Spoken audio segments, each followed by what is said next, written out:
आत्मा की खोज, अनंत शक्ति, आनंद और शांति, ईश्वरीय भक्ति के लिए जुड़े रहें हमारे चैनल से। आपका अपना चैनल गुरु अशोक तिवारी, लाइक और सब्सक्राइब करना ना भूलें। धन्यवाद। जय माता की, जय परशुराम। श्री गणेशाय नमः। तो प्रिय बंधुओं, इस प्रकार से अर्जुन शूलपाणी की झाड़ी से होते हुए और मार्तिकावत नाम का जो नगर है वहाँ पहुँच गए। अब आप ये सोच रहे होंगे कि आखिर ये मार्तिकावत नाम का नगर कहाँ पर है। तो हम आपको बता दें कि आधुनिक राजस्थान में जो चित्तौड़गढ़ है, इसी चित्तौड़गढ़ के पास में प्राचीन महाभारत काल का मार्तिकावत नाम का नगर है। इसी नगर को आजकल मेड़ता सिटी के नाम से जाना जाता है। तो यहाँ पर अर्जुन ने क्या किया कि जो कृतवर्मा का पुत्र कृतवीर्य था, यहाँ का उसको राजा बना दिया और जो भोजवंशी स्त्री और पुरुष थे ये सब उसके संरक्षण में कर दिए। इसके पश्चात अर्जुन जो शेष बचे हुए लोग थे उनको साथ में ले करके और इंद्रप्रस्थ आ गए।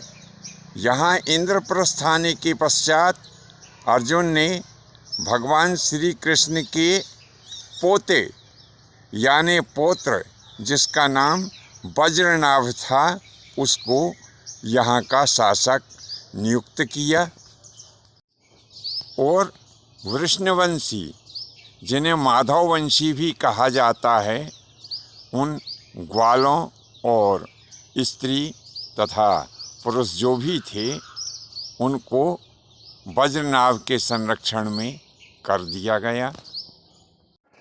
अब और अन्य जो दूसरे लोग शेष रह गए थे उनको साथ में लेकर के अर्जुन सरस्वती नदी के तट पर आए और यहाँ पर सात्विकी का जो पुत्र युयुधान के नाम से विख्यात था उसको यहाँ का राजा बना दिया और जो यदुवंशी स्त्री और पुरुष थे ये सब युयुधान के संरक्षण में कर दिए गए।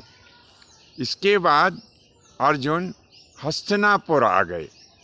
यहाँ हस्तिनापुर आकर के और उन्होंने सभी हाल समाचार महाराज युधिष्ठिर को कह सुनाया। सुन कर के युधिष्ठिर तथा भीम, नकुल, सहदेव को अपार दुख हुआ। युधिष्ठिर विचार करने लगे और सब भाइयों से कहने लगे कि भाइयों, अब हमारा भी अंत समय आ गया है, इसीलिए हमें यह राजभार परीक्षित को दे देना चाहिए और हिमालय की ओर हम सभी भाइयों को अब प्रस्थान कर जाना चाहिए। ऐसा सभी ने विचार करके और अभिमन्यु के पुत्र परीक्षित को हस्तिनापुर का राजा बना दिया। इसके पश्चात वे पांचों भाई पांचाली को साथ में लेकर हिमालय की तरफ प्रस्थान करने के लिए नगर से निकल पड़े। मार्ग में युधिष्ठिर ने विचार किया कि अब अंत समय है तो हिमालय में जाने के पहले भगवान श्री कृष्ण की जो नगरी द्वारकापुरी है उसका दर्शन कर लेना चाहिए। ऐसा विचार आते ही उन्होंने मार्ग परिवर्तन किया और द्वारकापुरी की तरफ चल दिए। कुछ ही दिनों के पश्चात वे द्वारकापुरी में उस स्थान पर पहुंच गए जहां की द्वारकापुरी समुद्र में समाई हुई थी। सभी भाइयों ने और पांचाली ने मिलकर उस समुद्रगर्भा पुरी का पूजन किया। भगवान श्री कृष्णचंद्र जी महाराज को स्मरण करके उन्हें दंडवत प्रणाम किया। फिर वे वहाँ से चलने के लिए उद्यत ही हुए थे कि उसी समय वहाँ पर अग्निदेव आ पहुँचे। अग्निदेव अर्जुन से कहने लगे कि हे अर्जुन, हमने जो तुमको अक्षय तूणीर और गांडीव धनुष दिया था, अब उसको वापस करने का समय आ गया है। अब आप ऐसा करें कि यह गांडीव धनुष और अक्षय तूणीर जो हमने वरुण देवता से आपको दिलवाए थे, यह सभी वस्तुएं आप वरुण देवता को वापस कर दें और यह जो समुद्र है इसमें उन अक्षय तूणीर और गांडीव धनुष को प्रवाहित कर दें।